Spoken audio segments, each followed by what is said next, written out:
Get out of my way, little girl. The shove came hard and fast. Detective Marcus Cole's palm connected with her shoulder, sending her stumbling backward. Coffee exploded across the floor. 40 FBI agents watched in stunned silence as he laughed loud and mocking, pointing at the young woman in the oversized hoodie. He had no idea. None of them did. What happened next at the FBI's Los Angeles field office on that October morning would destroy a 20-year career in less than 60 seconds. Before we continue, tell us where you're watching from in the comments. And if this story moves you, subscribe now, because what's coming will stay with you forever. The laugh echoed through the operations room like a gunshot. Detective Marcus Cole stood in the center of the FBI's Joint Task Force headquarters, his chest puffed out, his badge catching the fluorescent light. He was a big man, 6'2", 230 pounds of muscle wrapped in an expensive suit that screamed promotion. His silver hair was slicked back with precision. His jaw was square and hard. Everything about him announced authority. And right now that authority was aimed directly at the young woman picking herself up from the floor. Did you see that? Cole turned to his team of LAPD detectives, gesturing at her with theatrical disgust. She actually tried to walk past me, like she belonged here. The young woman didn't respond immediately. She was on one knee, her hand pressed against the cold tile, her oversized UCLA hoodie now stained with coffee. Her long black hair had come loose from its ponytail. She looked exactly like what Cole assumed she was, a college student who had wandered into the wrong building. She was 24 years old. Her name was Maya Chen, and she was about to become the most talked about agent in the Bureau's history. But nobody knew that yet. Hey, Cole snapped his fingers at her like he was summoning a dog. I'm talking to you. You deaf or just stupid? Maya rose slowly. Her movements were controlled, deliberate. The kind of precision that came from years of training that Cole couldn't even begin to imagine. She wiped her hands on her jeans and looked directly at him. Her eyes were dark brown, almost black. They held no fear, no anger. Just a calm, measured assessment that should have warned him. It didn't. I apologize for the confusion, Maya said. Her voice was soft, steady. I'm here for the Operation Blackstone briefing. Cole's laughter came again, sharp and cruel. He looked back at his 4 detectives, shaking his head in disbelief. Did you hear that she's here for Operation Blackstone? He pronounced each word with exaggerated mockery. Sweetheart, do you have any idea what Operation Blackstone is? I do. Really? Cole stepped closer to her, using his height to tower over her 5'3" frame. Then please enlighten us. What exactly do you think you know about a $2 billion federal investigation? Maya tilted her head slightly. I know that you've been chasing the wrong shell company for 3 weeks. I know that the real money is flowing through a subsidiary in the Cayman Islands that your team hasn't identified yet. And I know that if you don't redirect your resources within the next 48 hours, the primary targets will liquidate everything and disappear. The room went quiet. Cole's smirk faltered. Just for a second, just long enough for the nearest FBI agents to notice. Then his face hardened into something uglier. Who told you that? His voice dropped low. Dangerous. Who's been leaking information to interns? I'm not an intern. Then what are you, a journalist? Because if you're press, you just admitted to receiving classified information, and I will personally escort you to a holding cell. Maya took a breath. Patient. Controlled. Detective Cole, I'm asking you to step aside. The briefing starts in 10 minutes and I need to prepare. Cole didn't move. Instead, he stepped even closer, deliberately invading her personal space. Close enough that she could smell his cologne, expensive, overpowering the scent of a man who believed presentation was everything. You need to prepare. He laughed again, turning to his audience. Did everyone hear that this child needs to prepare for our briefing? One of his detectives, a younger man named Reeves, shifted uncomfortably. Something about the woman's composure was wrong. She wasn't reacting the way people usually did when Cole went after them. No trembling, no backing down, no tears, just those steady, unblinking eyes. "Listen to me very carefully," Cole said, dropping his voice to what he thought was an intimidating whisper. "I don't know who your daddy is. I don't know if he's some congressman or some rich donor who thinks his daughter deserves a tour of the FBI. But this is the real world, little girl. This is where grown-ups work, and you are not welcome here." Maya's expression didn't change. "Are you finished?" The question landed like a slap. Cole's face flushed red. Nobody talked to him like that. Not his subordinates, not his colleagues, certainly not some kid in a coffee-stained hoodie who looked like she should be studying for midterms. "Am I finished?" He repeated the words with venom. "No, I'm not finished. I'm just getting started." He turned to the room, his voice rising. He was performing now, feeding off the attention of the 40-plus agents and detectives who had stopped their work to watch. "This is exactly what's wrong with federal law enforcement today," he announced. "We have civilians wandering through secure facilities like it's a shopping mall. We have children interrupting critical operations. We have people who have never worked a real case in their lives, thinking they can lecture experienced investigators about how to do our jobs." He wheeled back to face Maya, pointing his finger directly at her face. "You know how many years I've been doing this? 22 years. 22 years of blood and sweat and sacrifice. I've caught murderers. I've brought down crime syndicates. I've been shot at, stabbed, and nearly killed more times than you've probably been on a date." A few of his detectives chuckled nervously. "And now some little girl walks in off the street and tells me I'm chasing the wrong shell company." He laughed, but there was no humor in it. "You know what that is? That's disrespect. That's the kind of entitled know-it-all attitude that's destroying this country." Maya waited. "Well," Cole demanded, "don't you have anything to say for yourself? I have authorization to be here." "Authorization." Cole spat the word like it was poison. "Show me, right now. Show me this authorization that lets you waltz into a federal investigation and start criticizing our work." Maya reached for her backpack, which had fallen during the shove. She moved to unzip it. Cole grabbed her wrist. Hard. His fingers wrapped around her forearm with enough force to bruise. His grip was a message, a physical declaration of dominance that he'd used countless times before. It always worked. It always made people submit. "What do you think you're doing?" he demanded. "Getting my credentials."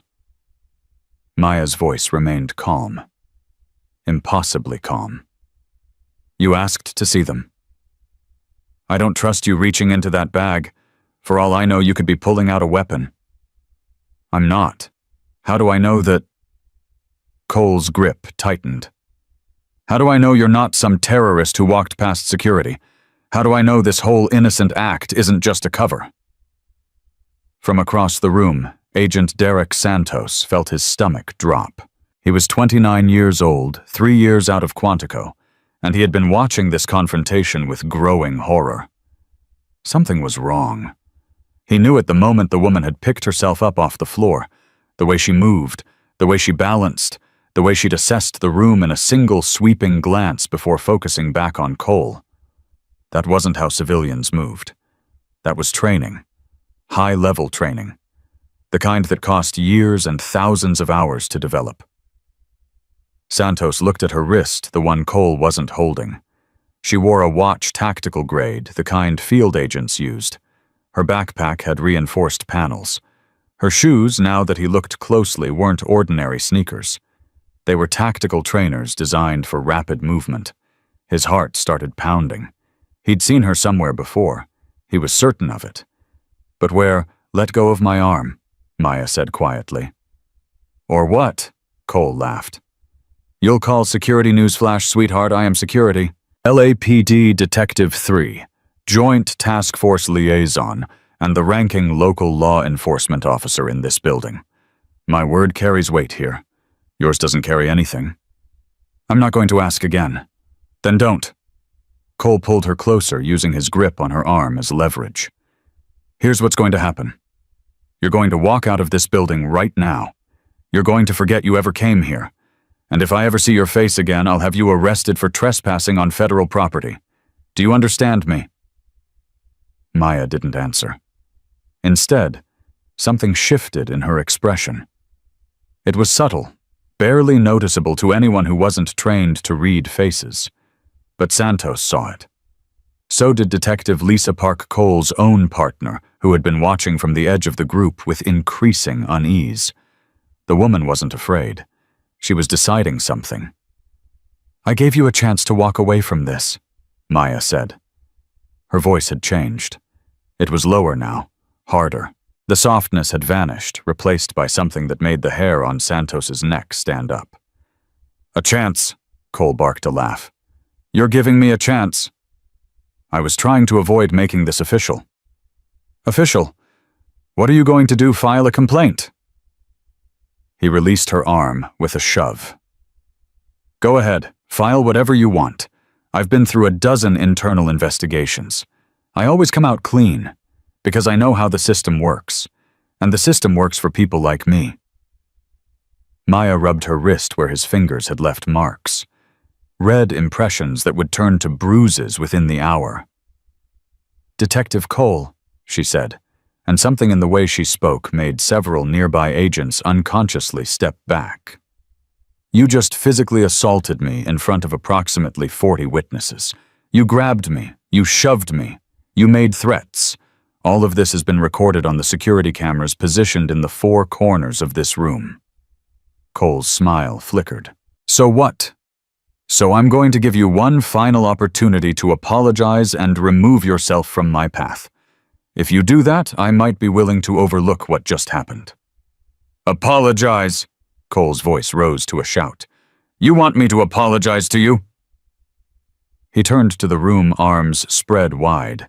Did you all hear that this child wants me to apologize? After she disrespected me, after she walked into my investigation, after she questioned my competence. He spun back to face Maya. Let me tell you something about apologies. I don't give them. Not to criminals, not to politicians, and certainly not to little girls who don't know their place. Santos was moving before he fully realized what he was doing.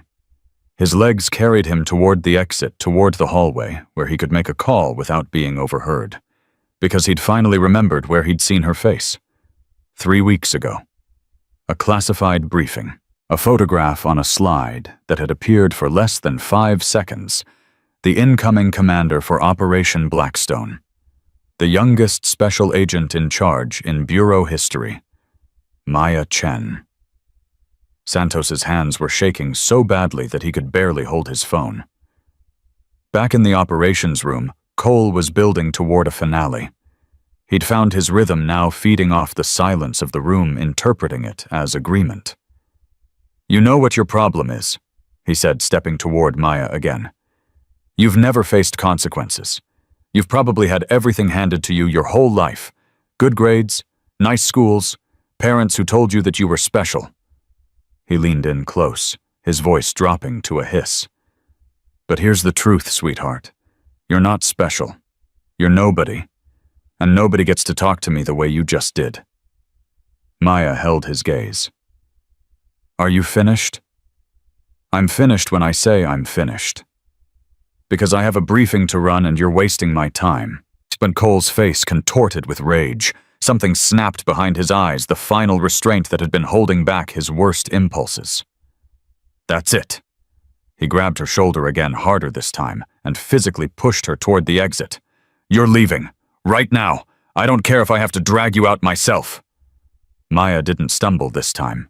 She rotated with his push, redirecting his energy, and suddenly she was standing 3 feet away while Cole was off balance, his momentum carrying him forward into empty space. It happened so fast that most of the room didn't even process what they'd witnessed. Cole caught himself against a desk, his face purple with humiliation and fury. Several of his own detectives stared at him with expressions that bordered on disbelief. "What the hell was that?" Cole demanded. Maya adjusted her hoodie calmly. "I'd like you to reconsider your behavior, Detective. This is your last warning." "My last warning?" Cole straightened up, his fists clenching at his sides. "You just assaulted a police officer. That's a felony. I have witnesses. Everyone in this room saw what you did. Everyone in this room saw me step out of the way of your attack. That wasn't stepping out of the way. That was some kind of martial arts move. That was self-defense." Cole's jaw worked silently. He was cornered, and some part of him knew it. But his pride wouldn't let him back down. Not in front of all these people. Not in front of his team. He'd built his entire career on never backing down. "I'm calling security," he announced, reaching for his radio. "I'm having you removed from this building and banned from federal property." "Go ahead." The confidence in her voice should have stopped him. The absolute certainty. The complete lack of fear. It didn't. Cole keyed his radio. "Security, this is Detective Cole at the Joint Operations Center. I have an unauthorized individual who has assaulted a law enforcement officer. I need immediate assistance for removal and detention." The radio crackled. A voice came back, uncertain. Detective Cole, can you confirm the individual's description?" "Female Asian, early 20s, wearing jeans and a UCLA hoodie. She's standing right in front of me."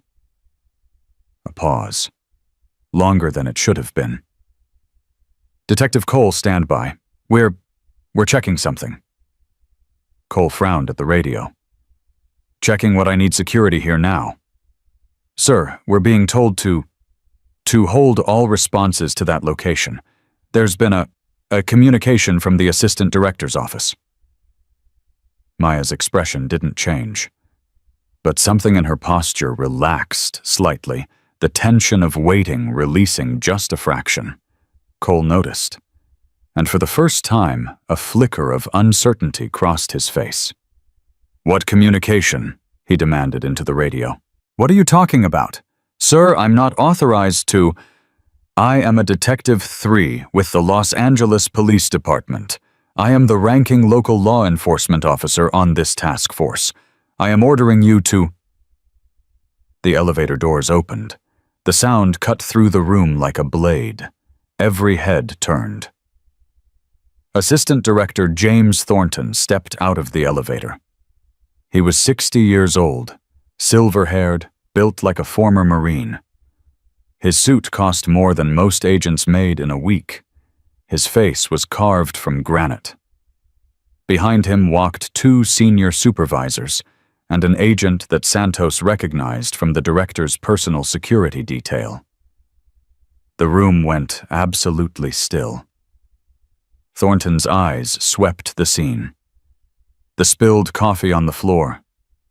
The young woman in the stained hoodie, the red marks visible on her wrist. The detective standing with his radio still raised, his face frozen in an expression of dawning horror. "Agent Chen," Thornton said. The words landed like bombs. Cole's radio clattered to the floor. "My apologies for the delay."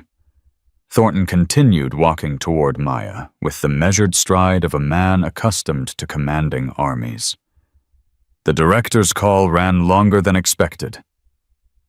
He stopped directly in front of her, and his expression, hard and unreadable, for everyone else, softened just slightly. "I trust there were no problems." Maya glanced at Cole. Just a flicker. Just long enough.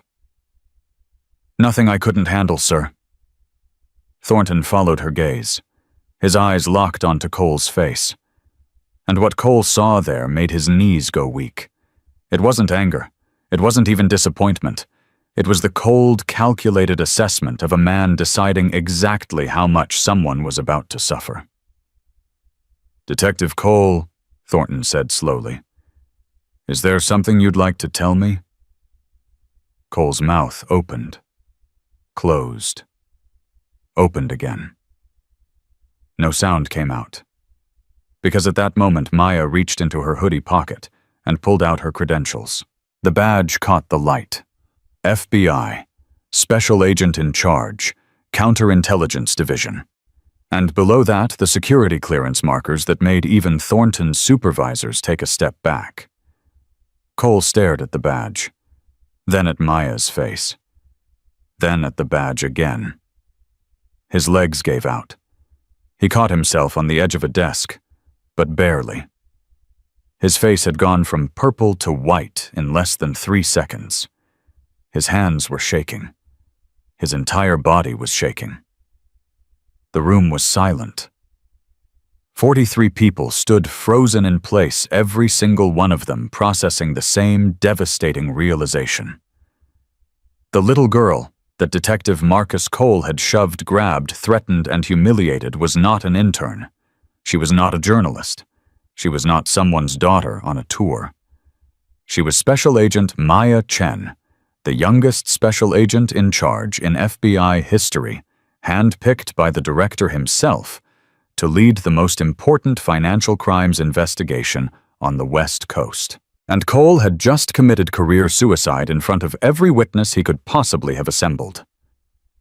"Sir," Cole finally managed to croak. His voice was barely a whisper.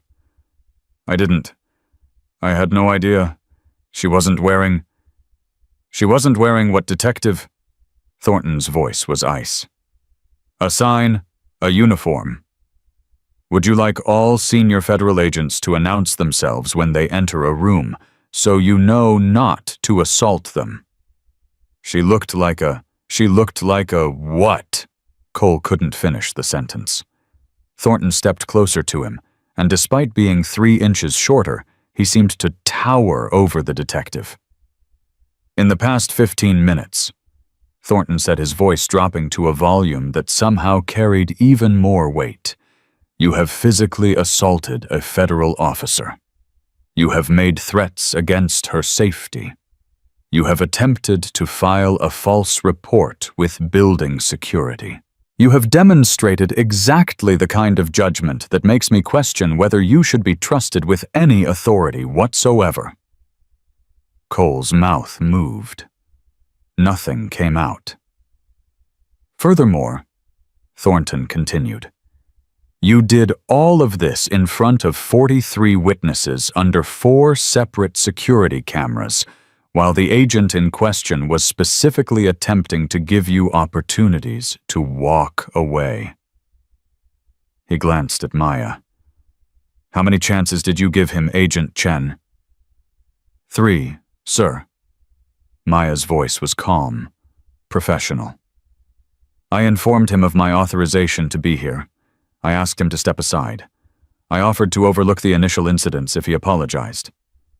And his response, he grabbed my arm hard enough to leave marks. He pushed me toward the exit, and he attempted to have me detained on false charges." Thornton turned back to Cole. "Anything to add, Detective?" Cole's career was flashing before his eyes. 22 years. 22 years of climbing the ladder, building his reputation, accumulating power. All of it crumbling in real time. "I made a mistake," he whispered. "A mistake?" Thornton's eyebrow raised. "Is that what we're calling it? I thought she was... I didn't know." "You didn't know her rank?"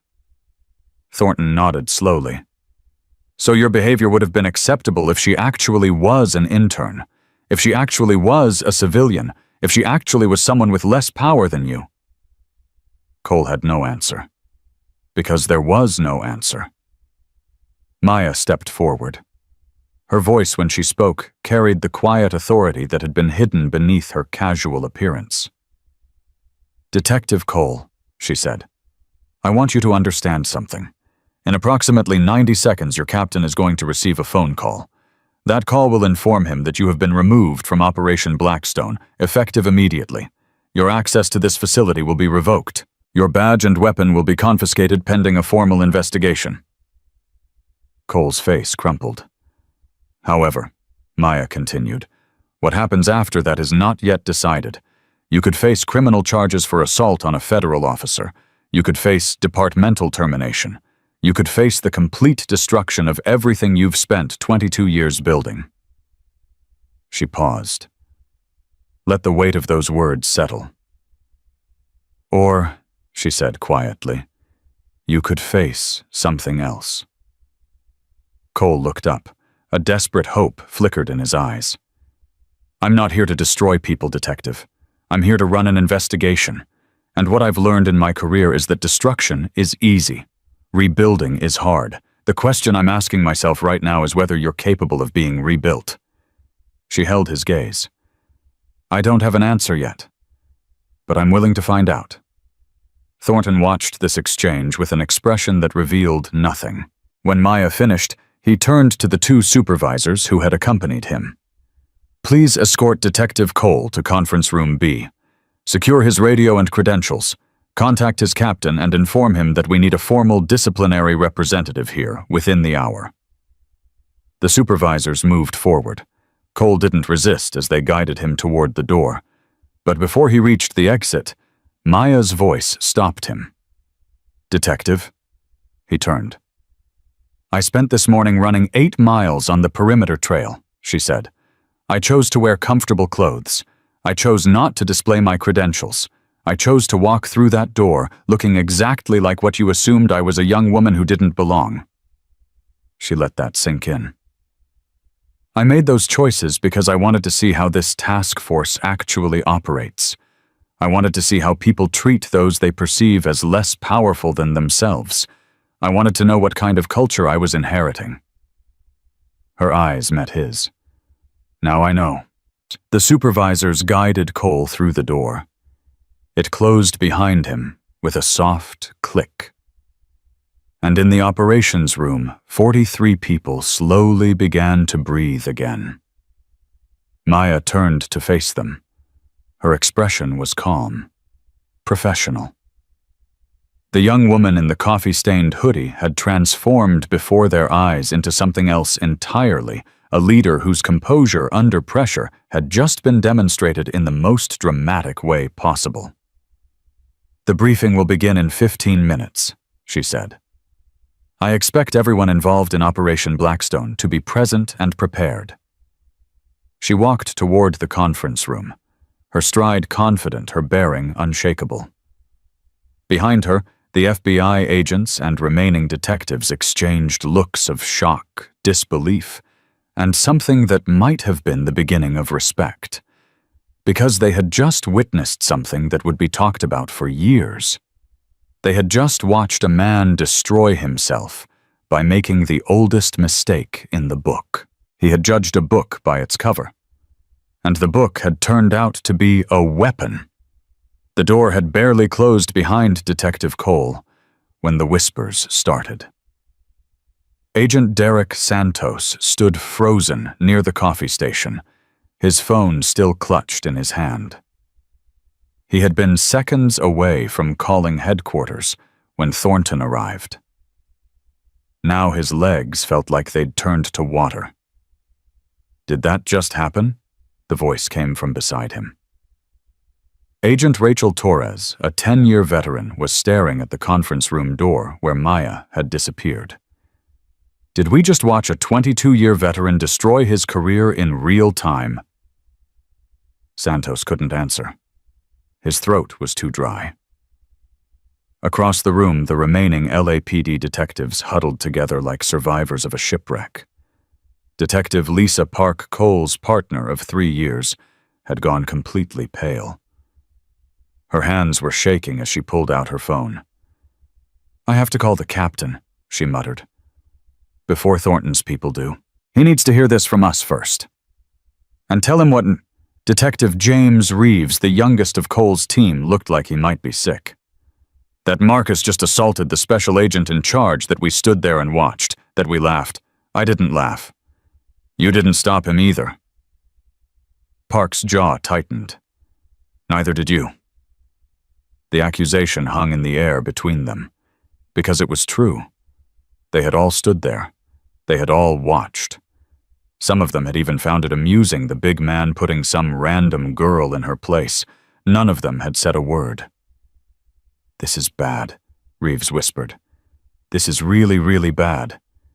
They're going to want statements. They're going to want to know why we didn't intervene. They're going to—" "Shut up!"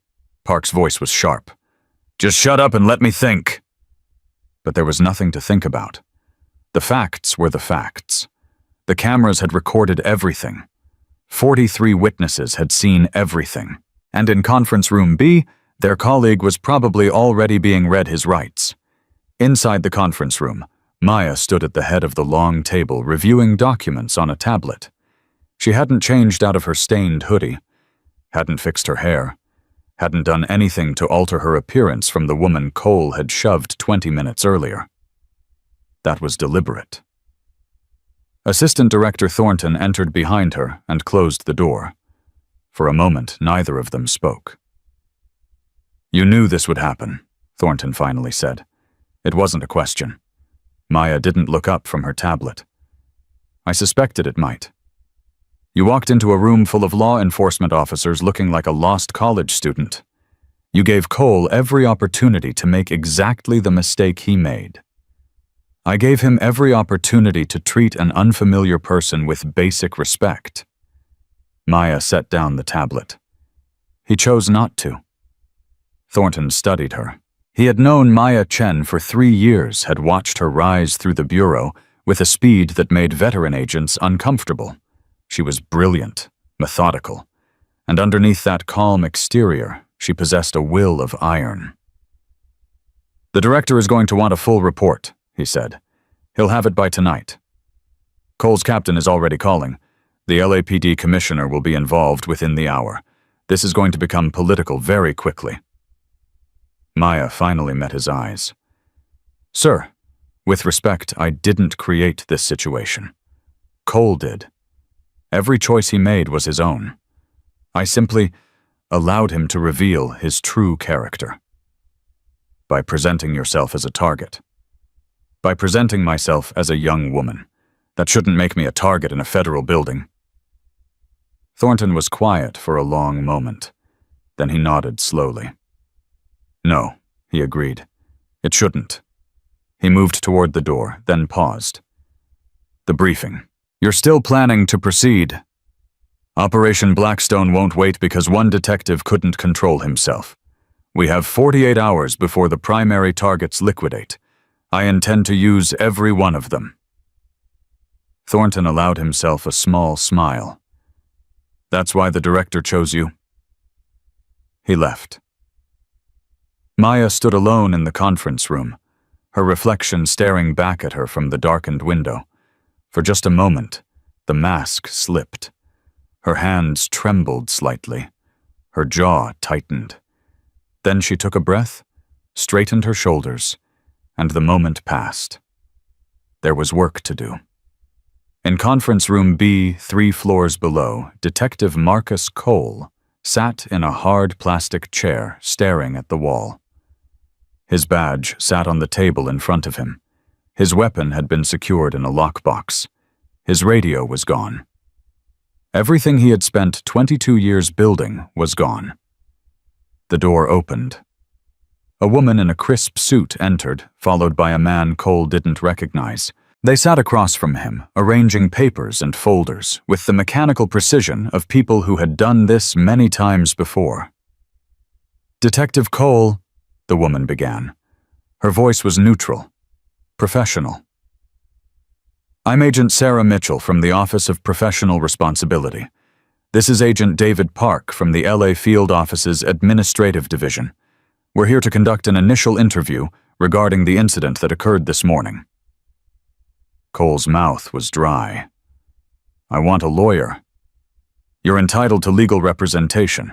However, I should inform you that this is currently an administrative inquiry, not a criminal investigation.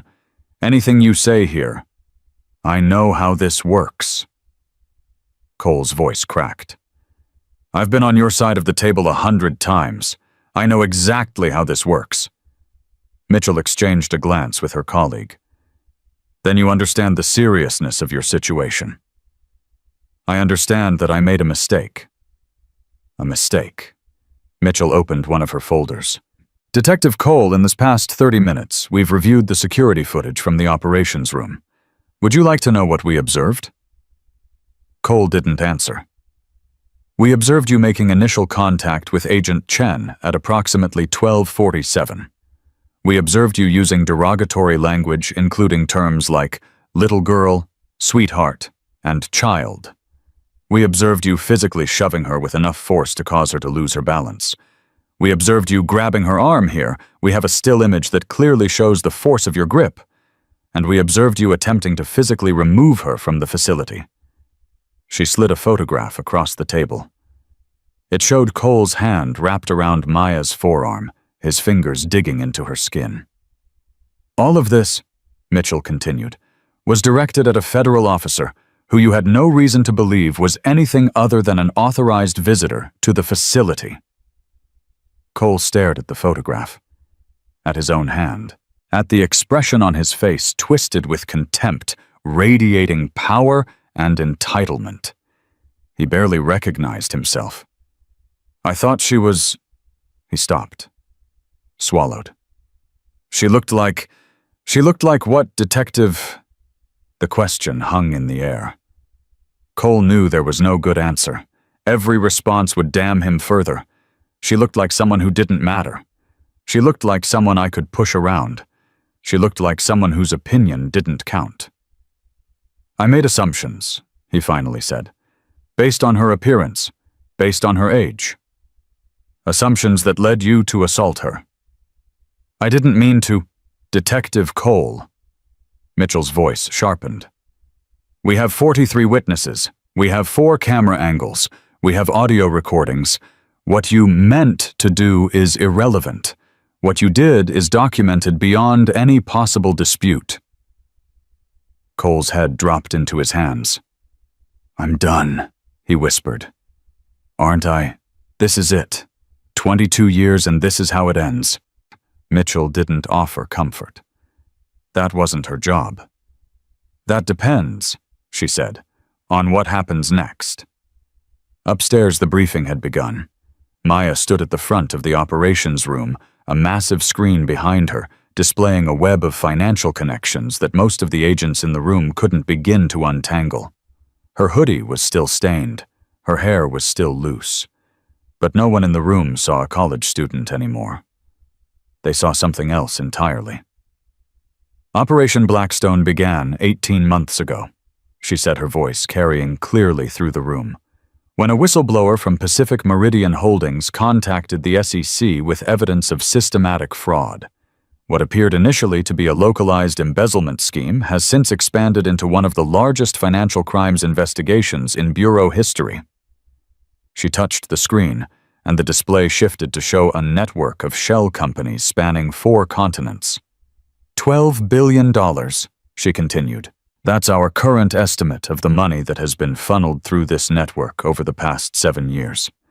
The primary beneficiaries include 3 Fortune 500 executives, a sitting congressman, and a criminal syndicate with ties to Eastern European organized crime.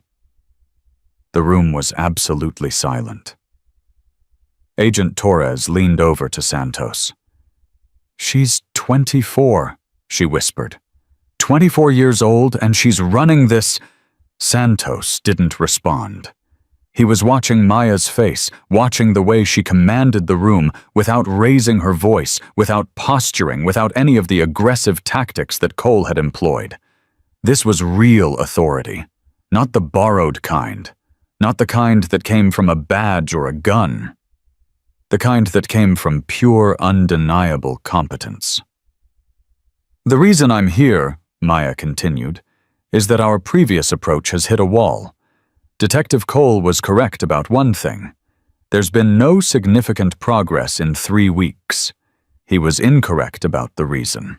As she touched the screen again, a new set of companies appeared. Your team has been focused on Westbrook Financial Services, the most visible shell company in the network. It was the obvious target. The trail seemed clear. The evidence seemed compelling. She paused. It was supposed to seem that way. Westbrook is a decoy, a carefully constructed false trail designed to consume resources and attention while the real money moves elsewhere. Murmurs rippled through the room. The actual conduit is a company called Seaview Capital Partners, registered in the Cayman Islands through a nominee director in Singapore. They've been operating in plain sight for 18 months because no one was looking at them. Until now. She brought up a timeline, transactions, account numbers, a pattern that suddenly seemed obvious once it was laid out. "We have 48 hours," she said. "After that, our sources indicate the primary targets will begin liquidation. $12 billion will disappear into accounts we'll never trace, held by people we'll never find." Her eyes swept the room. "I was sent here because the director believes this team has the capability to prevent that. I was sent here because despite the obstacles, despite the personality conflicts, despite the territorial disputes that have plagued this investigation from the beginning, there are good agents in this room who want to do their jobs." She paused, letting the words land. "I don't care about your rank. I don't care about your agency. I don't care whether you've been doing this for 2 years or 20.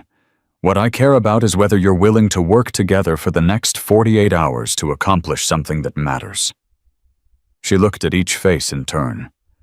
FBI agents, LAPD detectives, support staff, analysts, all of them watching her with an intensity that had nothing to do with her age or her appearance.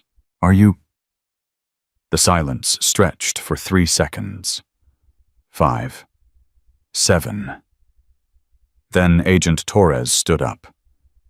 "Yes, ma'am." One by one, others followed, standing, affirming, committing to something larger than their egos or their territorial instincts. Within a minute, the entire room was on its feet. Maya nodded. Just once, just slightly.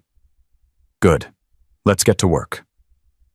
3 hours later, Detective Lisa Park sat alone in a small office on the 2nd floor, waiting to give her statement. The door opened, and Agent Mitchell entered. "Detective Park, thank you for your patience." Park nodded. Her hands were folded tightly in her lap. "I've been Cole's partner for 3 years," she said before Mitchell could begin.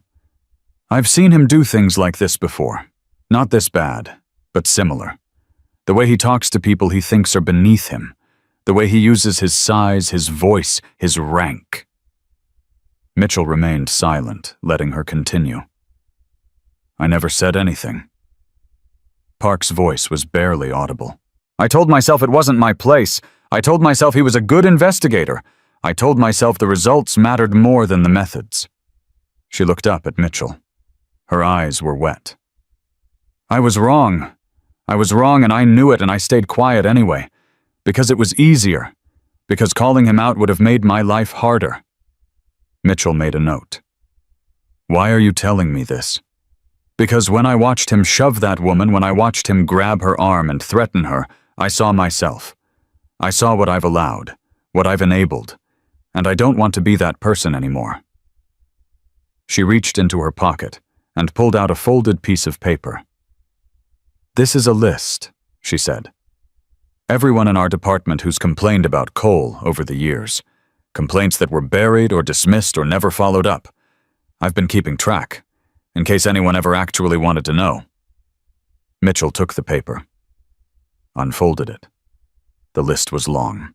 "Detective Park," she said slowly, "are you aware of what this document represents?" "Yes." Park's voice steadied. "It represents the end of my partnership with Marcus Cole, and probably the end of my career in the LAPD. That's a significant sacrifice." Park shook her head. "No. What I've been doing for 3 years, looking the other way, pretending not to see, that was the sacrifice. This is just finally doing the right thing." She stood up.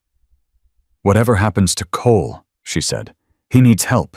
Not just punishment. Help. Because the man I saw today isn't someone who suddenly became cruel.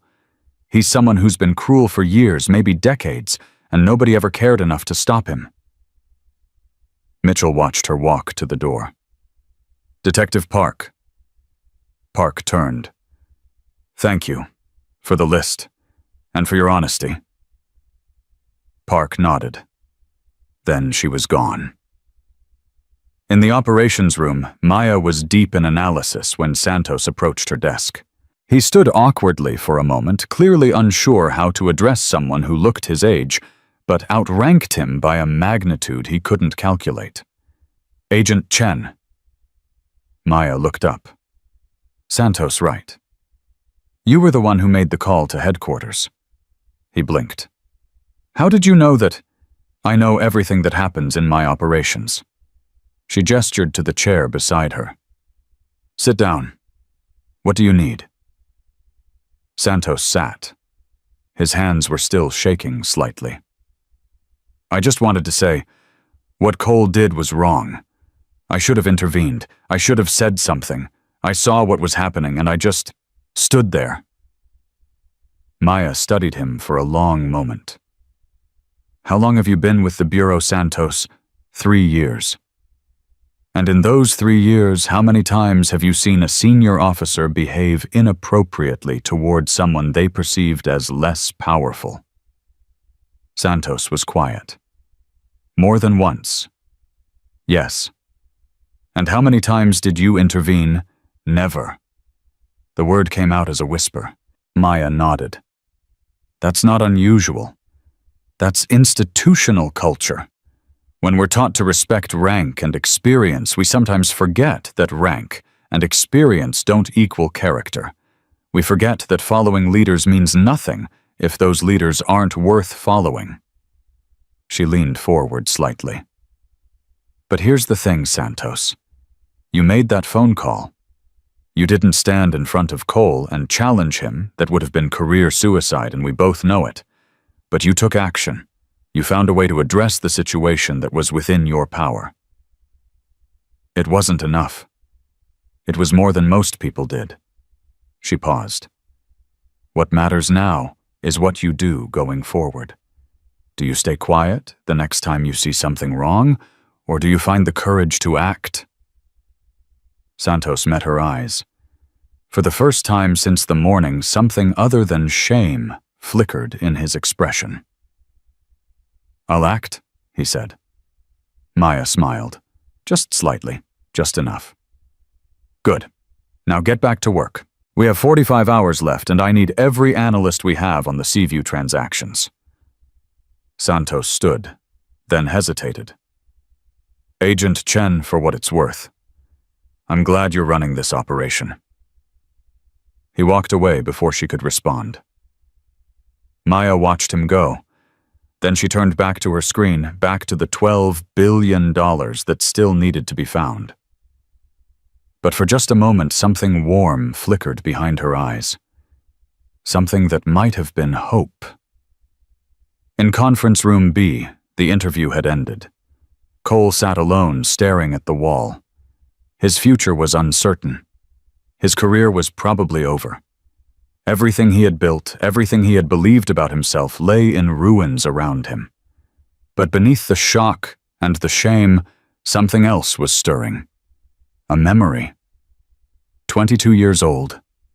A young detective fresh out of the academy who had sworn to protect and serve, who had believed in justice, who had wanted to make a difference. When had that man disappeared?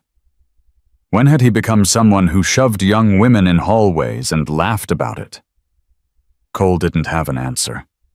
But for the first time in years, he was asking the question. And somewhere deep inside, the faintest ember of something long buried began to glow.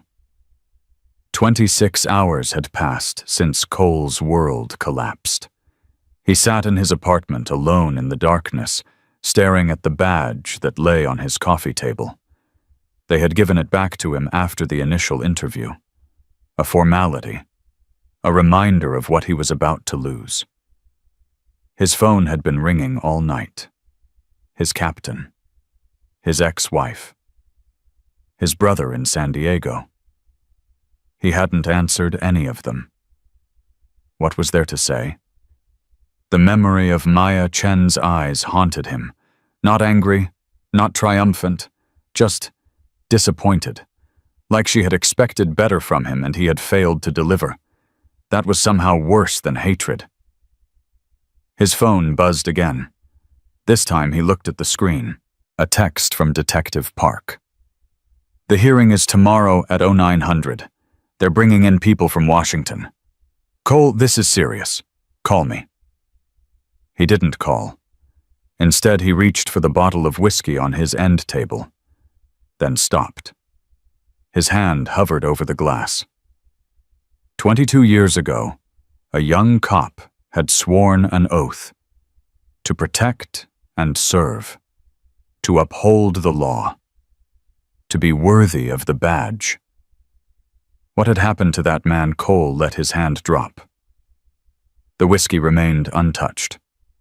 For the first time in years, he wanted to remember.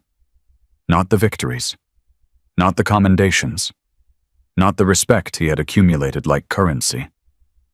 He wanted to remember who he used to be. At the FBI field office, Maya hadn't slept in 31 hours. The Seaview connection had blown the case wide open. Her team had traced 17 shell companies, frozen 4 offshore accounts, and identified the primary architect of the fraud, a man named Richard Holloway, CEO of Pacific Meridian Holdings, who had been hiding in plain sight for 7 years. But there was a problem. "He's running," Agent Torres said, bursting into Maya's office at 3 a.m. "We just got word from Interpol. Holloway boarded a private jet in Los Angeles 6 hours ago. Flight plan says Mexico City, but our sources indicate he's actually heading to a non-extradition country." Maya's jaw tightened. 6 hours ago, before we froze the accounts. Someone tipped him off. The words hung in the air like poison. Maya stood slowly. Her exhaustion vanished, replaced by something cold and focused. "Who knew about the Seaview analysis?" Torres hesitated.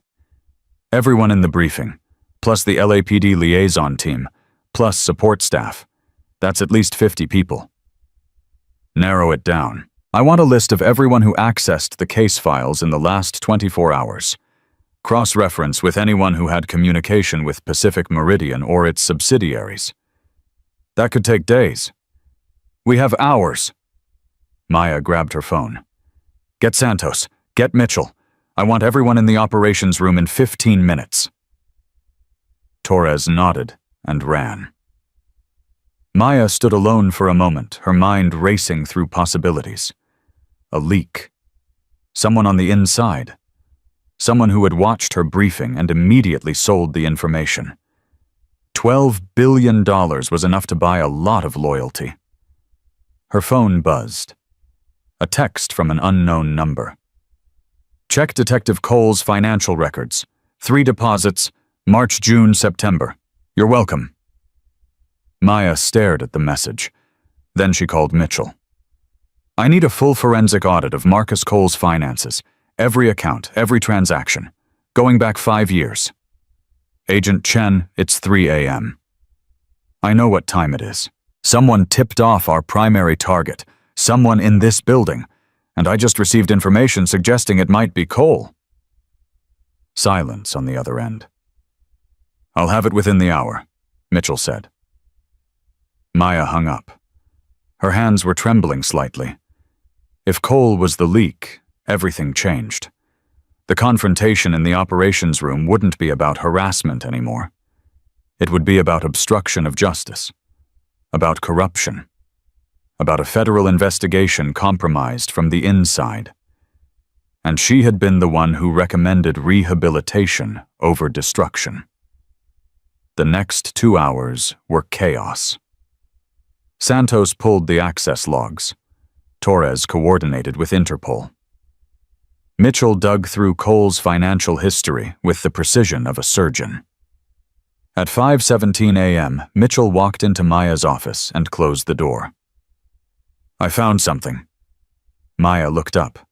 Mitchell's face was pale. 3 deposits, just like the anonymous tip said.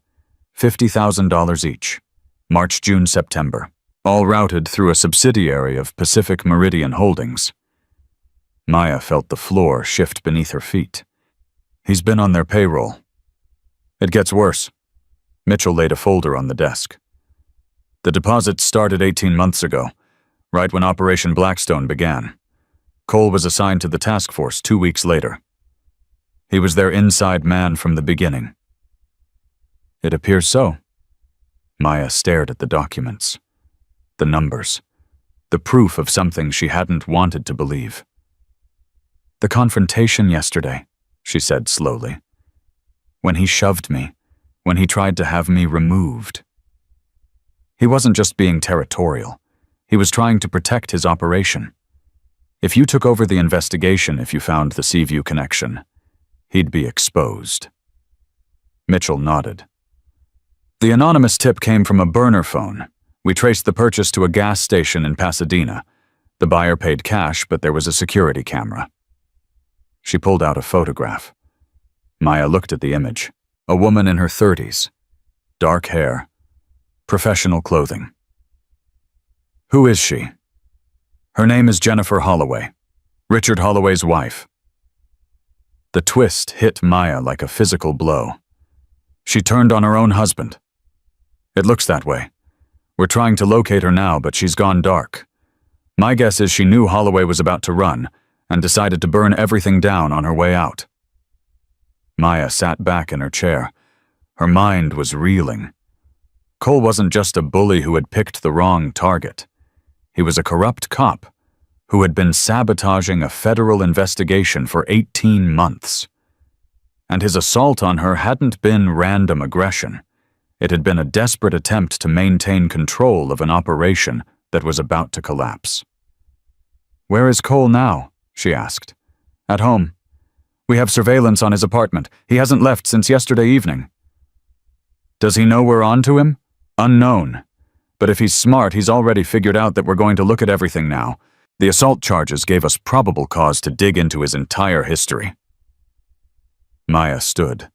Her exhaustion was gone, replaced by cold determination. "Pick him up. Full arrest team. I want him in custody before he has a chance to destroy evidence or contact his handlers." "What about the hearing tomorrow?" "There won't be a hearing. There's going to be an arrest." Mitchell hesitated. "Agent Chen, I have to ask. Are you sure you want to be involved in this, given what happened between you and Cole? There could be accusations of bias, personal vendetta." Maya met her eyes. "This isn't personal, Agent Mitchell. This is about $12 billion and a man who sold out his badge for $150,000. I don't care what he did to me. I care what he did to this investigation." Mitchell nodded slowly. "I'll assemble the team." At 6:23 a.m., Marcus Cole heard the knock on his door. He hadn't slept, hadn't eaten, hadn't moved from this couch where he'd been sitting for hours, turning his badge over and over in his hands. The knock came again. Louder this time. "FBI, open the door." Cole's heart stopped. He knew that voice. He'd heard it before in briefings in hallways in the moments before his world fell apart. He stood slowly. His legs felt like they belonged to someone else. When he opened the door, Maya Chen was standing in the hallway. Behind her, a full tactical team in body armor. "Marcus Cole," Maya said, her voice flat and professional. "You are under arrest for bribery, obstruction of justice, and conspiracy to commit fraud. You have the right to remain silent. Anything you say can and will be used against you in a court of law." Cole didn't resist as they cuffed him. Didn't speak as they led him down the stairs. Didn't look at the neighbors who had gathered in the hallway phones, out recording the fall of a man who had once commanded respect. As they reached the street, Cole finally spoke. "I didn't tip off Holloway." Maya stopped walking. She turned to face him. "What? The money. I took it. I'm not going to pretend I didn't. But I never gave them anything. I never passed information. I never sabotaged the investigation." His eyes met hers. And in that moment, Maya saw something she hadn't expected. Truth. "If you weren't the leak," she said slowly, "then who was?" Cole's jaw tightened. "Ask yourself who benefits from me taking the fall. Ask yourself who else had access to everything I had access to. Ask yourself who just handed you evidence that conveniently points in one direction." Maya stared at him. Jennifer Holloway. Think bigger. The realization hit her like a train. Someone inside the FBI. Cole nodded slowly. "I took their money because I was desperate. Because my ex-wife's medical bills were drowning me and my pension wasn't going to cover it. I'm not proud of it. But I never gave them anything except my silence."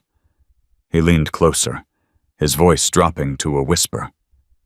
"The leak is still in your building, Agent Chen. And they just used me to make sure you stopped looking." 2 hours later, Maya stood in the operations room surrounded by her team. She had ordered Cole held separately from the general population. She had sealed his interview. She had told no one about their conversation, because if he was telling the truth, then everything she thought she knew was wrong. "Santos," she gestured him over. "I need you to do something, and I need you to do it quietly." He nodded, his face serious. "Run a second analysis of the access logs, but this time exclude Cole. Look for anyone else who accessed the Seaview files before Holloway ran." "You think there's another leak?" "I think we may have been played." Santos's eyes widened. "By who?" Maya hesitated. The answer was forming in her mind, but it was too terrible to say out loud. "Just run the analysis. And Santos, don't tell anyone what you're doing. Not Torres, not Mitchell. No one." He nodded and walked away. Maya stood alone watching her team work, wondering which one of them was a traitor. The answer came at 11:47 a.m. Santos approached her desk with a printout, his hands shaking. "I found something," he whispered, "but you're not going to like it." Maya took the paper, scanned the data, felt her blood run cold. 3 access points. 3 times someone had downloaded the complete Seaview analysis before it was presented to the team. 3 times using credentials that should have been impossible to trace. But Santos had traced them to Agent Sarah Mitchell. The same agent who had conducted Cole's interview. The same agent who had conveniently found the financial evidence against him. The same agent who had been in the perfect position to control the narrative. Maya looked across the room. Mitchell was at her desk typing on her computer, completely calm. Their eyes met. And in that moment, Mitchell knew. She bolted. The operations room erupted into chaos. Agents shouted. Chairs crashed. Torres dove for the door, trying to cut off Mitchell's escape. But Mitchell had planned for this. She had always planned for this. She reached the stairwell before anyone could stop her. Her footsteps echoed down the concrete shaft, growing fainter with each second. Maya sprinted after her, her heart pounding, her legs burning. 3 flights. 4. 5. She burst through the ground floor door just in time to see Mitchell reaching for a black sedan parked at the curb. "Mitchell, stop." Mitchell turned. For a moment, they faced each other across 20 feet of pavement. "You should have stayed in the operations room," Mitchell said. Her voice was calm, almost friendly. "You should have let Cole take the fall and moved on." "Why?" Maya demanded. "Why would you do this?" "Because $12 billion buys more than just politicians and cops, Agent Chen. It buys federal agents, too. It buys entire investigations. It buys outcomes." She opened the car door. "Holloway's already gone. The money's already moved. You stopped nothing. All you did was delay the inevitable." "I'll find him," Maya said. I'll find all of you." Mitchell smiled. It was the smile of someone who had already won. "No, you won't."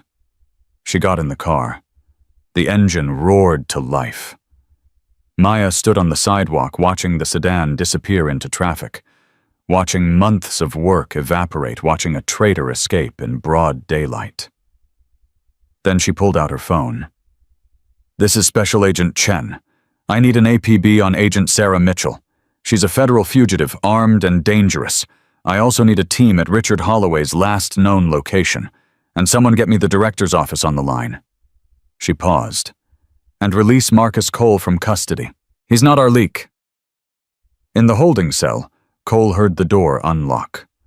He looked up to see Maya Chen standing in the doorway, her face streaked with sweat, her breathing heavy, her eyes blazing with something he couldn't quite identify. "You were right," she said. "Mitchell was the leak. She just ran." Cole stood slowly. "What happens now? Now we find her. We find Holloway. We find all of them." She stepped closer. "I owe you an apology, Detective. I assumed you were the traitor because it was convenient, because you fit the profile, because I was angry about what you did to me, and that anger clouded my judgment." Cole shook his head. "You don't owe me anything. I took their money. I compromised myself. Everything that's happening to me right now, I earned it." "Maybe. But you didn't earn being framed for something you didn't do." She held out her hand. "I'm not saying I forgive you for what happened in the operations room. I'm not saying we're friends. But I'm saying that I was wrong about you and I want to make it right." Cole looked at her hand, then at her face. For 22 years he had built his identity around power, around dominance, around being the one who controlled the narrative. Now he was standing in a jail cell accepting help from the woman he had shoved less than 48 hours ago. He took her hand. "What do you need me to do?" Maya's grip was firm, stronger than he expected. "Tell me everything you know about Pacific Meridian, every meeting, every conversation, every detail you remember from the 18 months you were on their payroll." "That could take hours." "Then we'd better get started." She turned toward the door. "Agent Chen." She stopped. "Why?" Cole's voice was rough. "Why are you giving me a chance after everything I did?" Maya was quiet for a long moment. "Because someone gave me a chance once," she said finally. "When I was young and stupid and made a mistake that should have ended my career, a senior agent looked at me and saw potential instead of failure. He invested in my rehabilitation instead of my destruction." She turned to face Cole. "I'm not doing this because I like you, Detective. I'm doing it because I believe people can change, and because destroying someone is easy. Rebuilding them is the hard part." She walked out of the cell. Cole followed her. And somewhere in the chaos of the next few hours, something fundamental shifted between them. Not friendship, not forgiveness, but something that might eventually become both. The hunt for Mitchell and Holloway had begun. Cole talked for 6 hours straight. He sat across from Maya in a secure conference room, his voice hoarse, his eyes red from exhaustion, spilling everything he had kept buried for 18 months. The meetings, the coded messages, the offshore account where the money appeared every 3 months like clockwork. Maya listened without interrupting. She recorded every word. She watched his face for any sign of deception. She found none. "Mitchell approached me at a bar," Cole said, rubbing his temples. 8 months before the task force was even formed. She said she was with private security, said she had clients who needed someone inside LAPD who could provide advance warning on certain investigations. And you said yes. I said no." Cole's laugh was bitter. 3 times. She kept coming back, kept raising the offer. 50,000 became 100. 100 became 150. He looked at Maya with something close to shame. My ex-wife has MS. The treatments aren't covered by insurance. She was drowning in medical debt. Our daughter was about to start college. I told myself it was just information. I told myself I wasn't hurting anyone. What did you give them? Nothing. Cole's voice cracked. That's the thing. I took their money, but I never gave them anything useful. Every time Mitchell asked for something specific, I found an excuse. Delay after delay. I was stringing them along, taking their money, convinced I could keep doing it forever without actually betraying anyone. Maya studied him. Why should I believe that? Because if I had been feeding them real information, Holloway would have run months ago. The fact that he stayed until 2 days ago means he didn't know how close you were. And if Mitchell had been getting what she needed from me, she wouldn't have needed to do her own digging. It made sense. Maya hated that it made sense. The financial deposits, she said. They're going to destroy your career, whether you leaked information or not. I know. You'll probably face criminal charges. I know that too. Cole leaned forward, his elbows on the table, his hands clasped in front of him. I'm not asking for forgiveness, Agent Chen. I made choices. Bad choices. I compromised myself for money, and whatever happens to me now, I've earned it. But Mitchell is still out there. Holloway is still out there. And I know things about their operation that might help you catch them. Maya was quiet for a long moment. What kind of things? Mitchell mentioned a backup location once, a place Holloway would go if everything fell apart. She called it the lighthouse. A lighthouse? I don't think she meant it literally. It was a code word.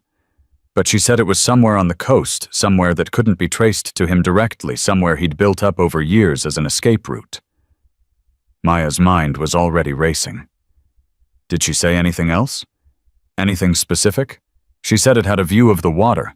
She said Holloway loved watching the boats come in. It wasn't much, but it was something. Maya stood. Stay here.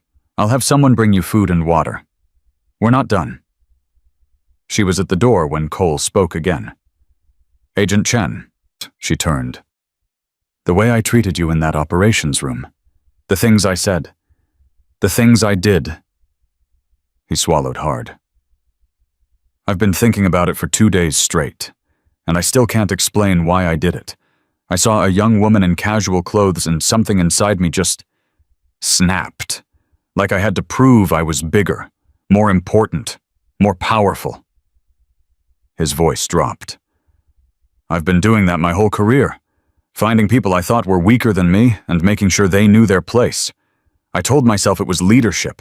I told myself I was maintaining order, but it wasn't leadership. It was cruelty, and I didn't even see it until you stood there and refused to break.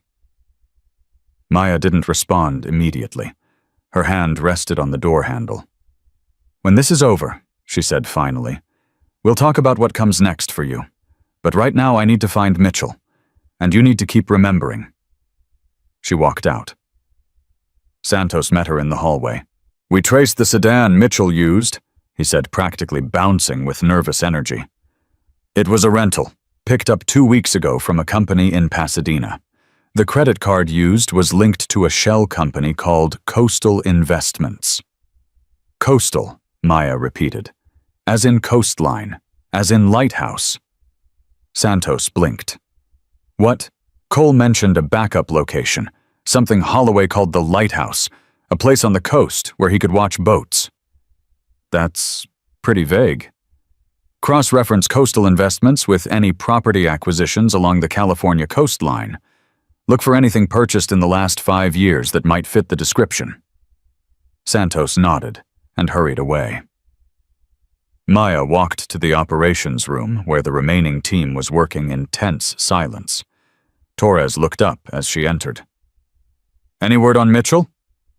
Not yet, but we might have a lead on Holloway's location. Torres's eyebrows rose. From Cole, he's cooperating. You trust him? Maya considered the question. I trust that he wants to make this right. Whether that's the same as trust, I don't know yet. Her phone buzzed. A text from an unknown number. The lighthouse has a keeper. The keeper has a secret. Look at Mitchell's sister. Maya stared at the screen. Jennifer Holloway again. The wife who had started all of this by turning on her husband. Torres, pull everything we have on Sarah Mitchell's family, specifically any siblings. What are we looking for? I don't know yet, but someone keeps feeding us information and they want us to find something. 20 minutes later, Torres had an answer. Mitchell has a sister, she said, laying a file on Maya's desk. Dr. Rebecca Mitchell, oncologist at UCLA Medical Center. Divorced, no kids, lives alone in Santa Monica. What's her connection to Holloway? On the surface, nothing. But I dug deeper. Torres flipped to a second page. 3 years ago, Dr. Mitchell treated a patient named Elizabeth Holloway, Richard Holloway's mother. Terminal cancer. Dr. Mitchell was her primary physician for the last 6 months of her life. Maya felt the pieces clicking into place. That's how they met. Mitchell approached her sister through the mother's treatment. It gets better. After Elizabeth Holloway died, there was a substantial donation to UCLA Medical Center from an anonymous donor. The amount matched exactly what we found in Sarah Mitchell's offshore accounts. They bought her. They bought the doctor to get to the federal agent. Torres nodded grimly. Rebecca Mitchell is the connection. She's how Sarah got pulled into Holloway's orbit in the first place. Maya grabbed her jacket. Where does Rebecca Mitchell live? Santa Monica. I'll send you the address. No, you stay here and coordinate with Santos. If he finds anything on coastal investments, I need to know immediately. You're going alone. I'm going to have a conversation with a doctor about her sister's choices. That's not a tactical operation. Torres hesitated. Maya, if Mitchell is in contact with her sister, if she's hiding there, then I'll call for backup. But right now we're running out of time. Holloway gets further away with every hour that passes. She was out the door before Torres could argue further. The drive to Santa Monica took 45 minutes in traffic. Maya used the time to review everything she knew about Rebecca Mitchell.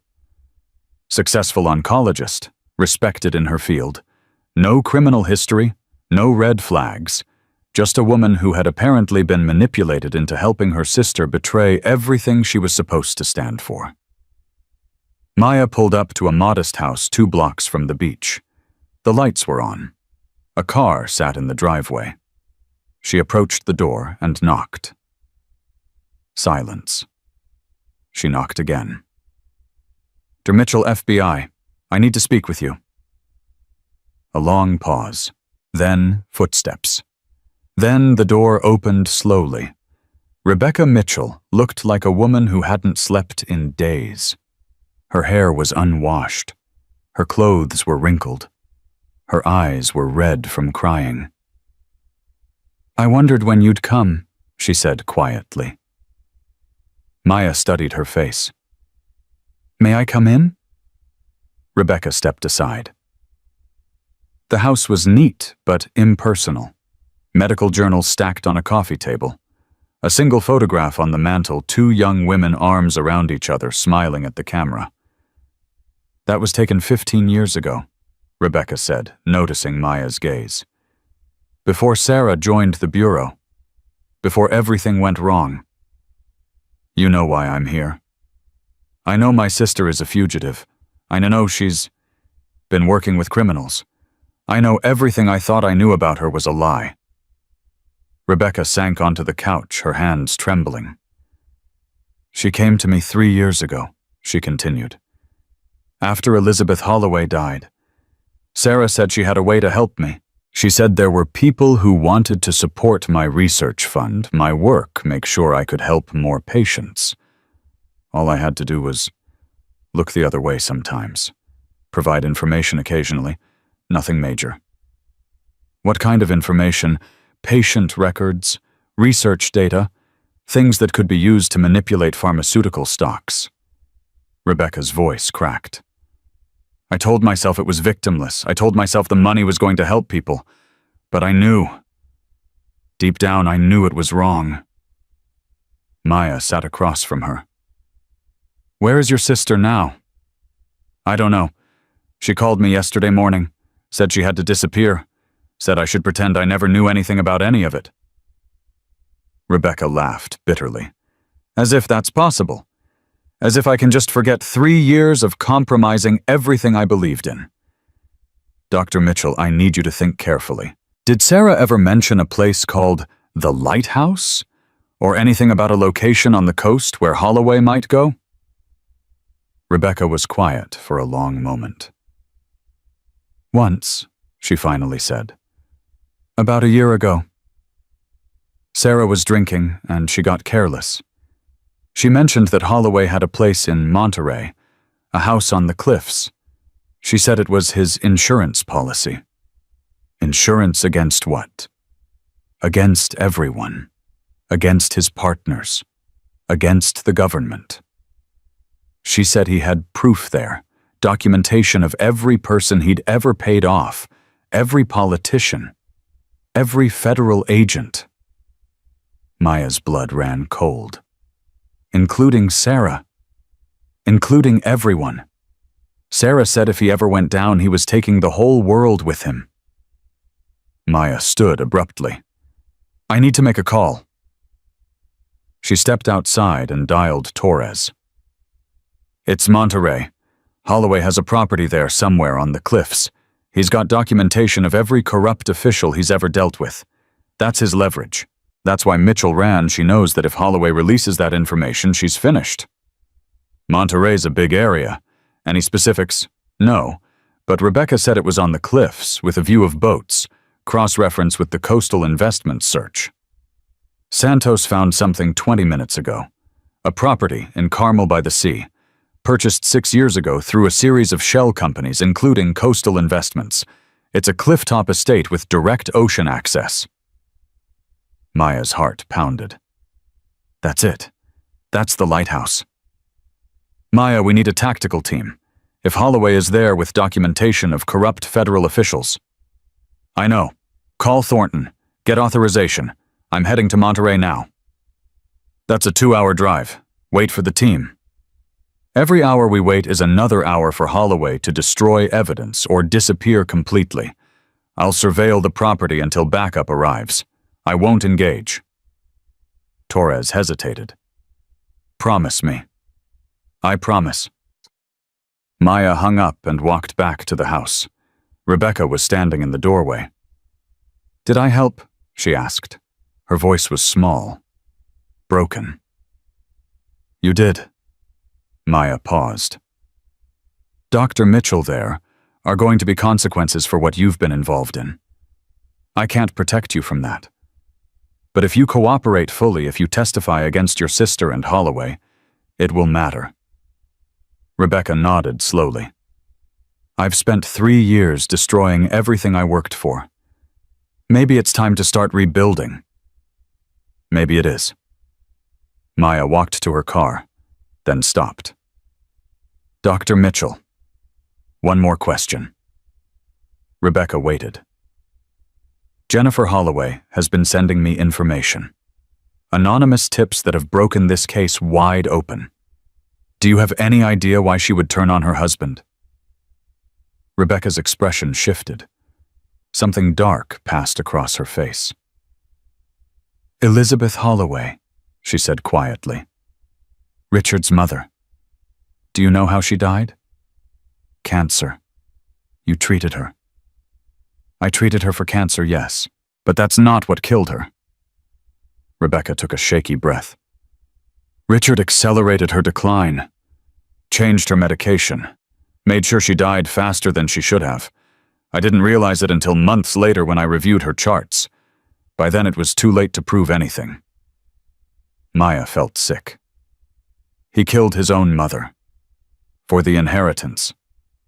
Elizabeth was holding up a major transaction. She controlled the family trust. With her gone, Richard had full access to everything. And Jennifer found out. and she's been waiting 3 years for the right moment to destroy him. Maya understood now. This wasn't just about money or corruption or federal investigations. This was about a woman who had watched her husband murder his mother and had been planning her revenge ever since. "Thank you, Dr. Mitchell." Maya got in her car and drove. The coastal highway stretched before her, winding through hills and cliffs and ocean views she barely noticed. Her mind was focused on what lay ahead. Holloway. Mitchell. $12 billion. And documentation that could bring down an empire of corruption. Her phone buzzed. A text from Santos. "Cole has more information. He remembered something about the property. There's a hidden entrance, a tunnel from the beach to the main house. Mitchell mentioned it once." Maya forwarded the information to Torres. Then she pushed the accelerator harder.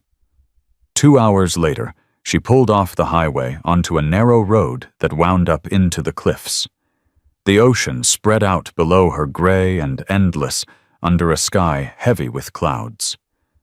The property was at the end of the road. A massive estate surrounded by walls and gates and security cameras. Maya parked half a mile away and approached on foot. The house was quiet. No visible movement. No signs of life. But there were vehicles in the driveway. 3 of them, including a black sedan that matched the description of Mitchell's getaway car. Maya crouched behind a rocky outcropping and pulled out her phone. "Torres, I'm at the property. Mitchell is here. I count 3 vehicles. No visual on Holloway yet. The tactical team is 90 minutes out. Hold your position." "Copy that." Maya settled in to wait. 30 minutes passed, then 40. The sun began to drop toward the horizon, painting the ocean gold and crimson. And then she saw her. Mitchell emerged from the house, walking quickly toward the cars. She was carrying a briefcase. Her movements were hurried, almost frantic. She was running again. Maya made a split-second decision.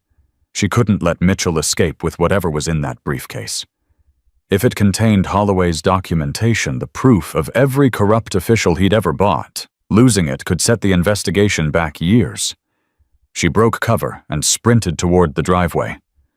"Mitchell, FBI, stop!" Mitchell's head snapped toward her. For a fraction of a second, their eyes met. Then Mitchell ran. She abandoned the car and sprinted toward the edge of the property, toward a narrow path that led down the cliffs to the beach below. Maya followed. The path was treacherous. Loose rocks and steep drops and the constant roar of waves crashing against the rocks below. Maya's lungs burned as she descended, her eyes fixed on Mitchell's retreating figure. "There's nowhere to go, Mitchell. Give it up." Mitchell didn't respond. She reached a rocky platform halfway down the cliff and turned the briefcase clutched to her chest. "Stay back." Her voice was raw, desperate. "I will throw this over the edge. Everything Holloway has on everyone. Gone. Is that what you want?"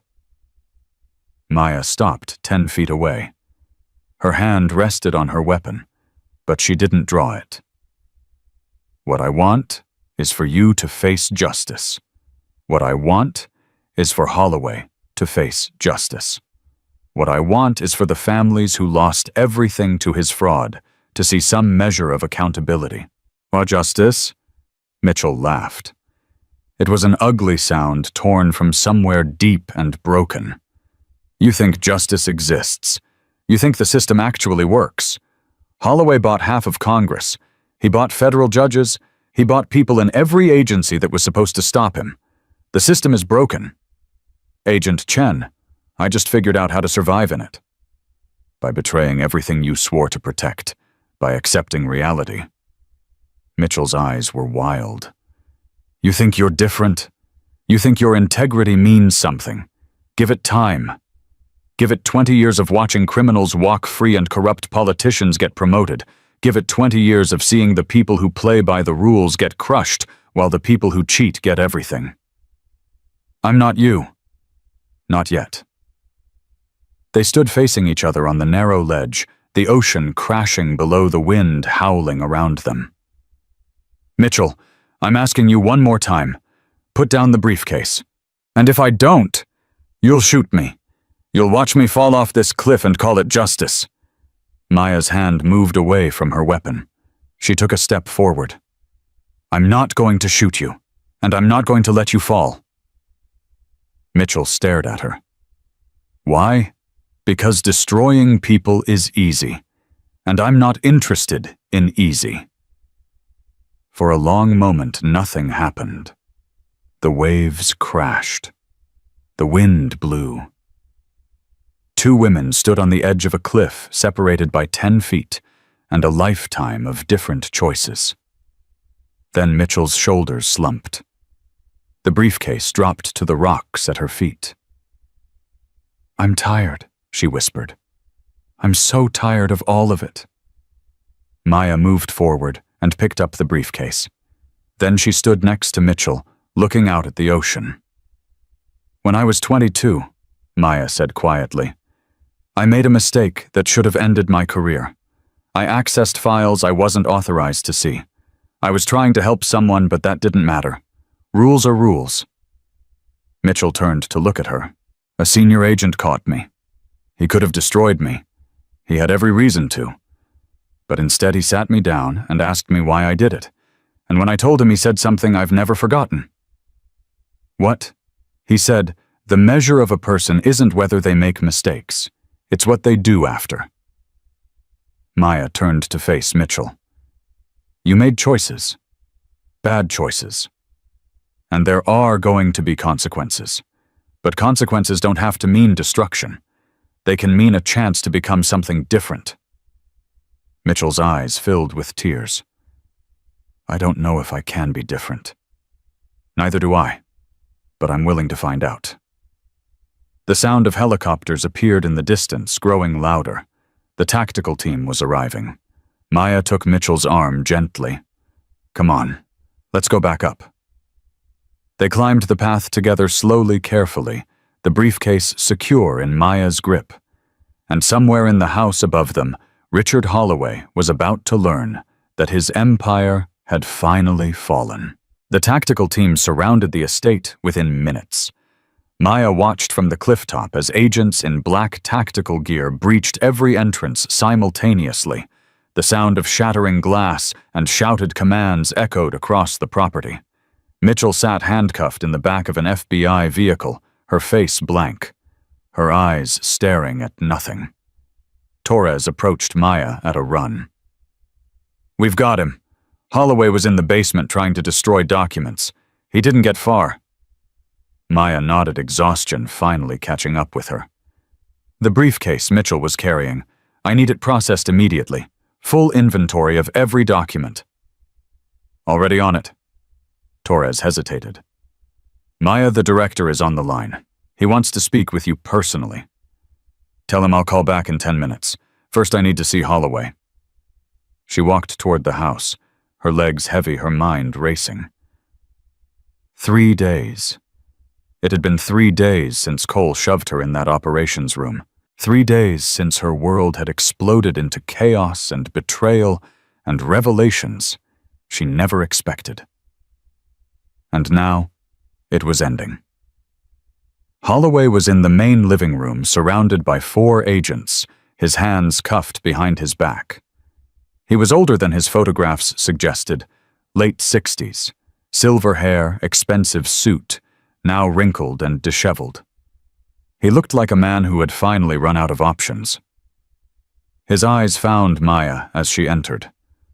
Something flickered across his face.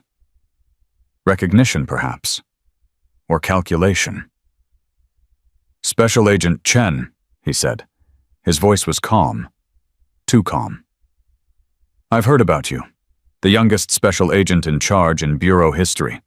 Quite an achievement for someone your age.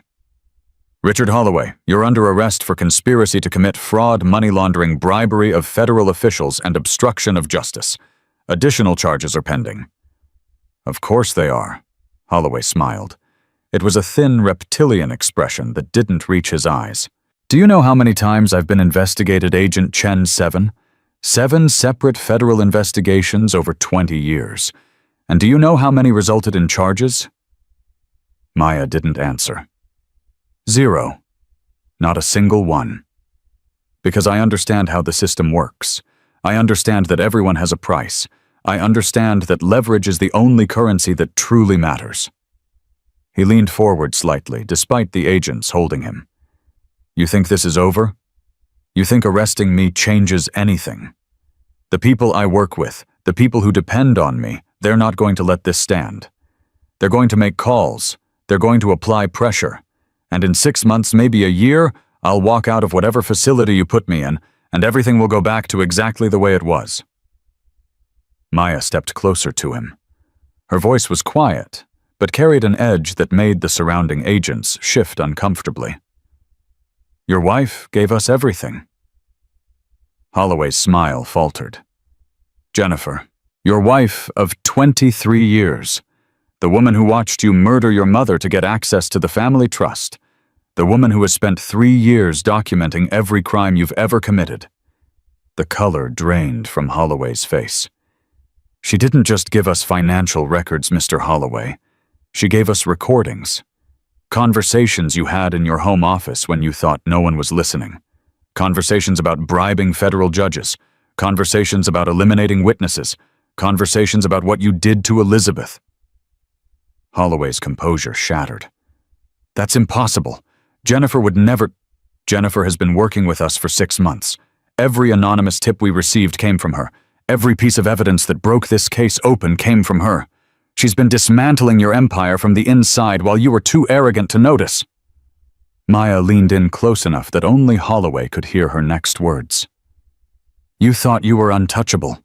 You thought your money and your connections would protect you forever. But you forgot the most basic rule of power, Mr. Holloway. The people closest to you are the ones who can hurt you most." She straightened up. "Take him."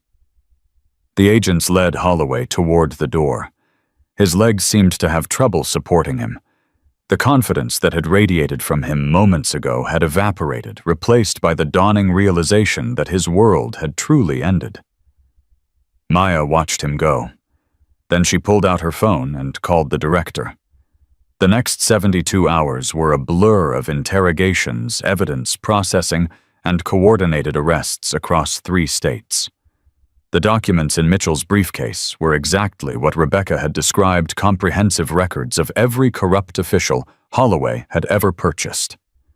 12 senators, 47 representatives, 8 federal judges, dozens of law enforcement officials at every level.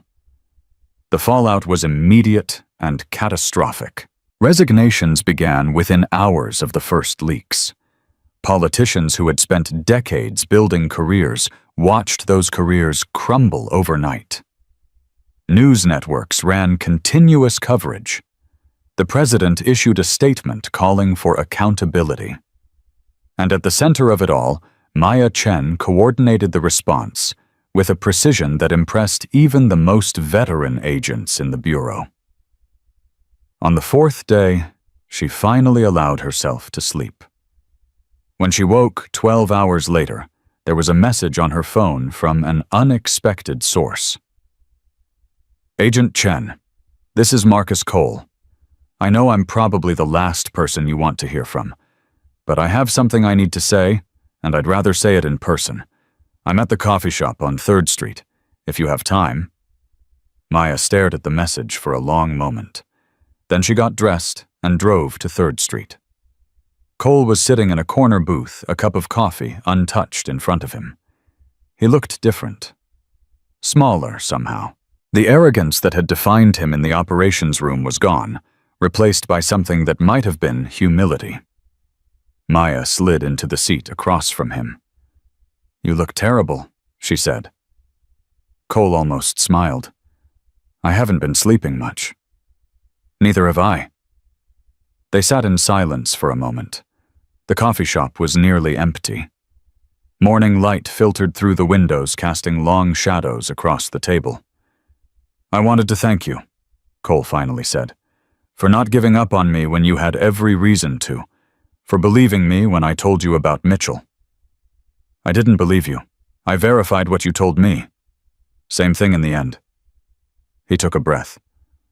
"I also wanted to tell you what's happening with my case." Maya waited. "The LAPD is conducting its own investigation into the payments I received. They're recommending termination. I'll probably face criminal charges for accepting bribes, even though I never actually gave them anything useful." "That's probably fair." "It is fair." Cole's voice was steady. "I compromised myself. I took money from criminals. I don't deserve to wear a badge anymore." He looked at her directly.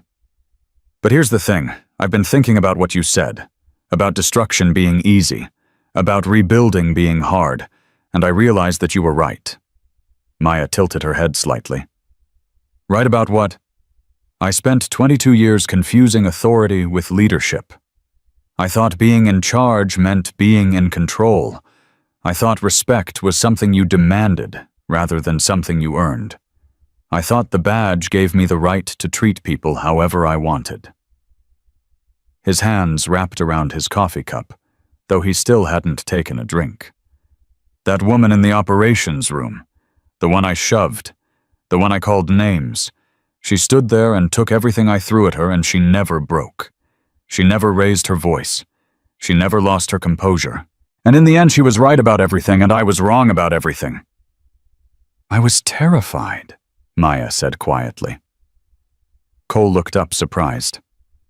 "When you grabbed my arm, when you shoved me, I was terrified. I just didn't let you see it." "Why not?" "Because showing fear to a bully only makes them worse.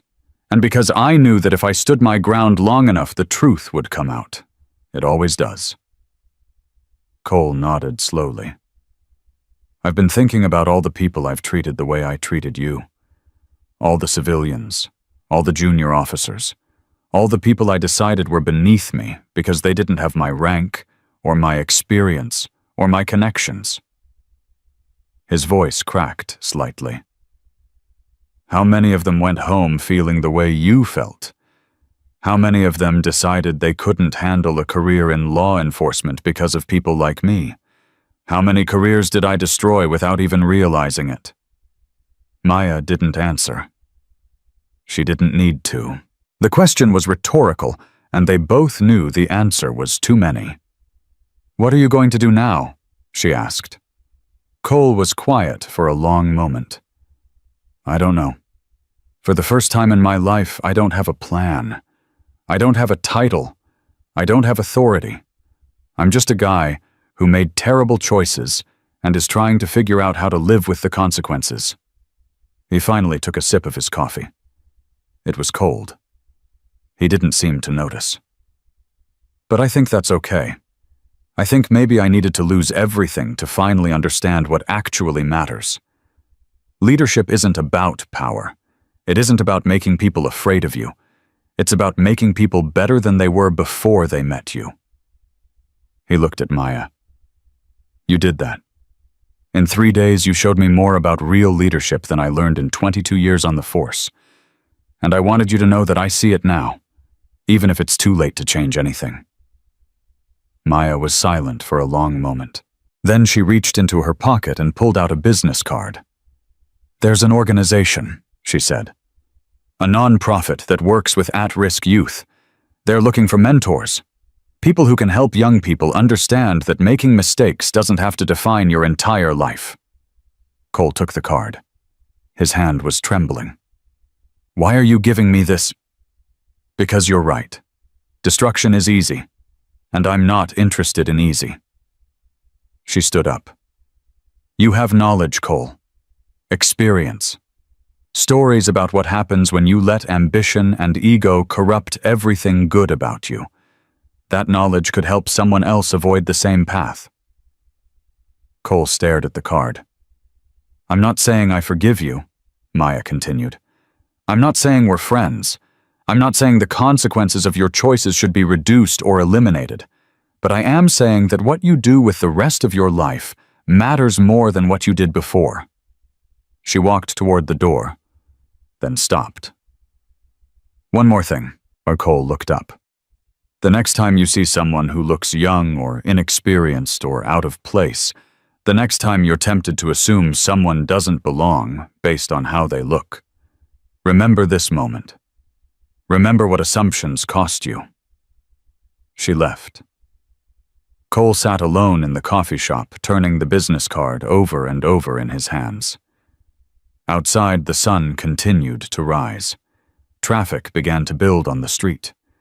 The world kept moving indifferent to his crisis of conscience. But something had shifted inside him. Something fundamental and permanent. For the first time in 22 years, Marcus Cole was thinking about someone other than himself. 6 months later. Maya stood at a podium in the FBI's Los Angeles field office, facing a room full of reporters and cameras. Behind her, a banner displayed the results of Operation Blackstone, $11.7 billion recovered. 43 criminal convictions, 17 corrupt officials removed from office. This investigation, she said, her voice carrying clearly through the room, represents more than just the successful prosecution of financial crimes. It represents a commitment to accountability at every level of our institutions. She paused, letting the words settle. We have learned that corruption doesn't announce itself. It doesn't wear a sign. It hides behind titles and credentials, and the assumption that power makes people trustworthy. Our job, the job of every law enforcement professional in this country, is to challenge those assumptions, to hold everyone to the same standard regardless of their rank or their connections. Her eyes swept the room. I want to thank every agent and officer who worked on this case. Their dedication and integrity made this outcome possible. And I want to send a message to anyone who believes they are above the law. You are not. No amount of money, no amount of influence, no amount of power will protect you from accountability. Where questions erupted from the press corps, Maya answered them calmly, professionally, with the quiet confidence that had defined her from the beginning. After the press conference, Assistant Director Thornton found her in her office. The director was impressed, he said. Very impressed. Maya nodded, not looking up from her paperwork. Good. He's talking about a promotion. Deputy Director Track. Youngest in Bureau history, obviously. Obviously. Thornton studied her for a moment. You don't seem excited. Maya finally looked up. I'm proud of what we accomplished. But I'm also tired. And I'm thinking about something someone said to me a few weeks ago. What's that? That the measure of a person isn't whether they make mistakes. It's what they do after. Thornton was quiet. We caught Holloway.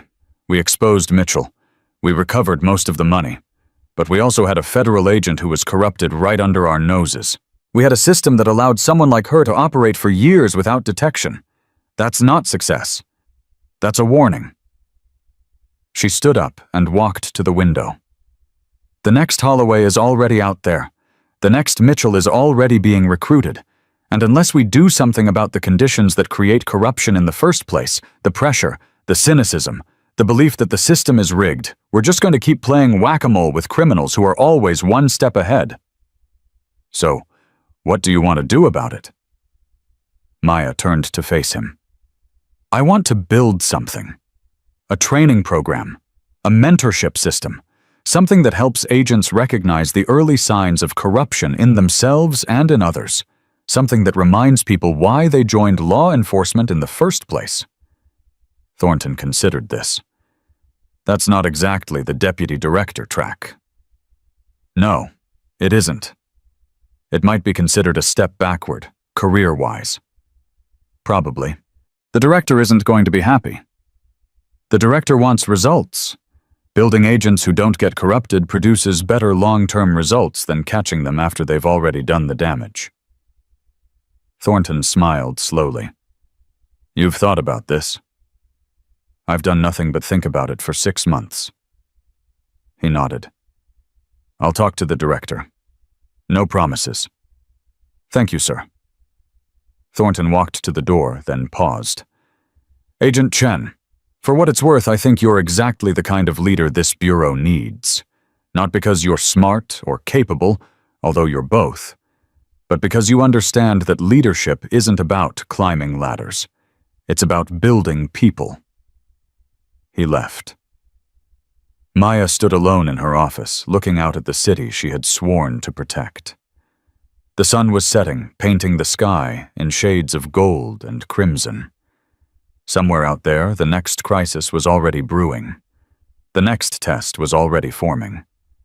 But she was ready. Her phone buzzed. A text from an unknown number.